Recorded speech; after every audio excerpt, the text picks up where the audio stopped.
Hello everyone and welcome back to Turkish Spotlight Secrets.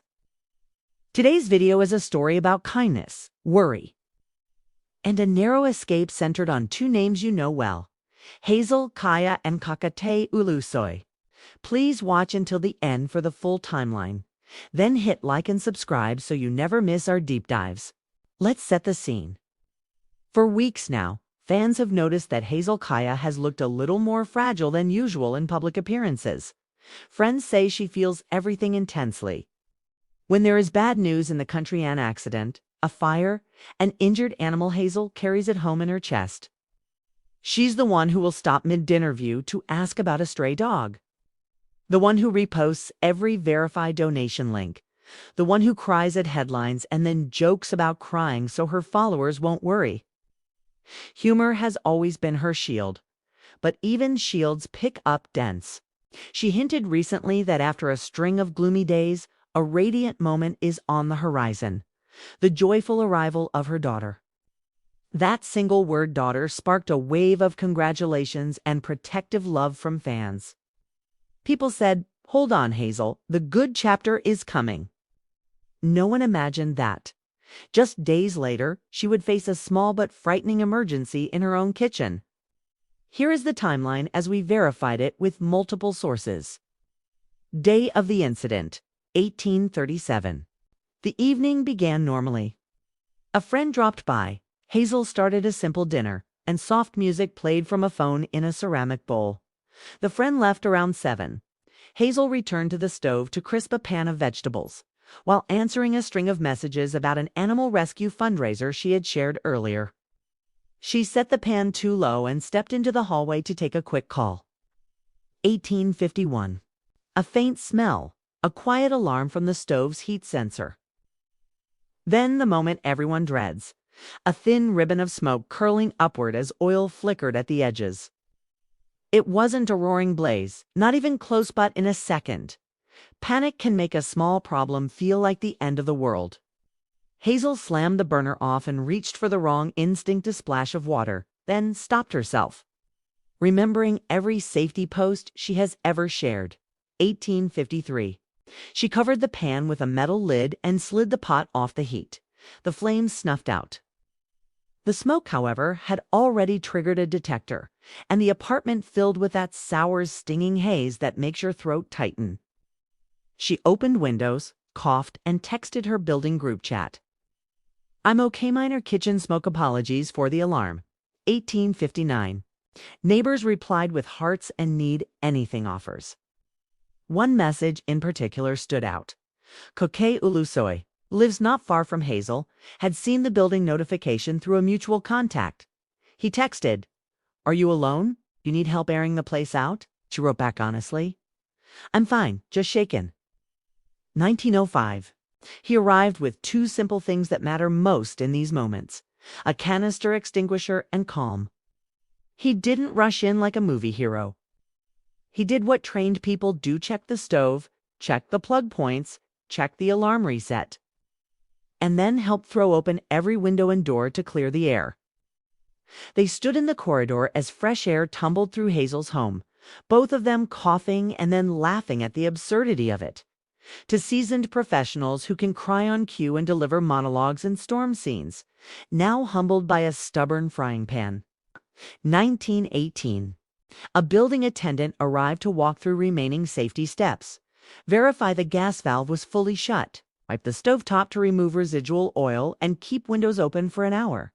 A neighbor brought a fan, someone delivered a lemon mint tea. Fight the moment, frightening as it first felt, transformed back into everyday life. What turned this private scare into public news wasn't a press release. It was the sound of the alarm echoing down the block, the sight of two recognizable faces on a balcony, and a handful of photos taken from a distance. Hazal in a hoodie, hair loosely tied. Çağatay holding the little red extinguisher and a roll of paper towels. Within an hour, those pictures were everywhere, and the headlines wrote themselves.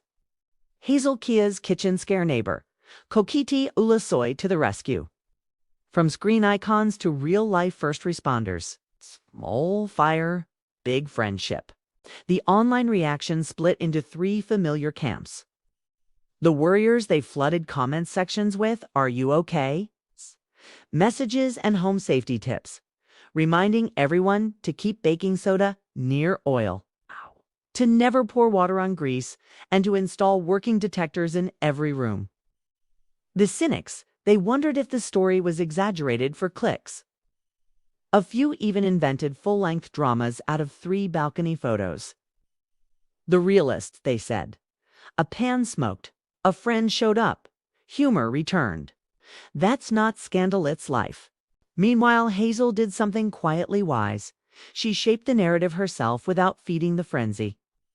On her stories, she wrote, "We're fine. The kitchen smells like a campfire, but I've learned which lid fits which pot. Please check your alarms tonight." Also, thank you to kind neighbors who brought tea. No tears, no dramatics. Just honesty, a little self-mockery, and a public service nudge to test detectors. And Çağatay. He posted nothing at all, because sometimes the classiest move is to let help remain help, not content. People close to him say his only message, sent later that night, was one line. "Text me if the smell returns. I'll bring coffee and actual cookies, not charcoal." For fans who grew up watching Hazal, Kaya, and Çağatay Ulusoy navigate high-stakes plots on screen, there's something strangely moving about this low-stakes real-world scene. No red carpet, no lighting team, just a neighbor answering a text and a friend breathing easier because someone said, "I'm here." Now, let's talk about the bigger picture. This small event highlights. First, mental load. Hazal's followers know she often shoulders the sadness of the news cycle. That empathy is part of why people love her, but it also means she can run on fumes. Nights like this can push anyone over the edge. Fans have responded with a beautiful counter-trend, sending her gentle content dog rescues with happy endings, baby giggles, time-lapse videos of blooming plants, reminders that the internet can heal as much as it hurts. Second, preparedness without panic. If you cook with oil, keep a lid and baking soda within arm's reach. Learn which extinguishers work on what. Replace detector batteries twice a year. These are the quiet habits that turn emergencies into inconveniences. Hazal's quick choice to smother heat rather than splash water may have saved her kitchen from serious damage. Third, boundaries. Notice what didn't happen. No live stream apology tour, no click-through exclusive, no monetized meltdown. Hazal kept the story human-sized. Çağatay declined the hero edit. And the fans, most of them, took the cue and stayed kind. Will this change anything about their careers? Not directly. But there are soft consequences. A brand that considered approaching Hazal for a home goods campaign may now propose a safety partnership that donates detectors to community centers. A charity might invite Çağatay to front a short PSA about basic home readiness. These are natural extensions of the moment public benefit without exploiting private fear. As for Hazal's earlier promise, the good chapter on the horizon, her friends say the excitement is real.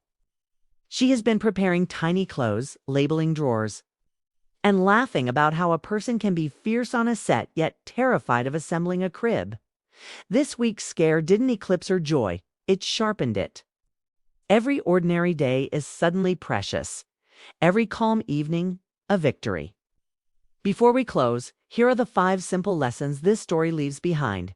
Share them with someone you love. Keep a lid within reach when cooking with oil. Smother heat. Don't splash water.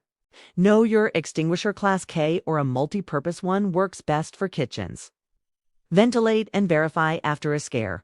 Open windows, reset alarms, check gas valves. Tell one trusted person fear shrinks when someone calm stands beside you. Let humor return. A small joke at your own expense is a sign you're okay. So, what do you think? Did this moment remind you that the people we watch are people first? Should celebrities share more of these human-sized stories if they help others prepare? Or should they keep even small scares offline? And which safety habits do you keep in your own kitchen? Drop your thoughts in the comments. If this breakdown helped you see the full arc from worry to relief, please like the video. Subscribe to Turkish Spotlight Secrets and tap the bell so you never miss our next story. Thank you for watching. Take good care of yourselves and your homes, and I'll see you in the next one. Goodbye.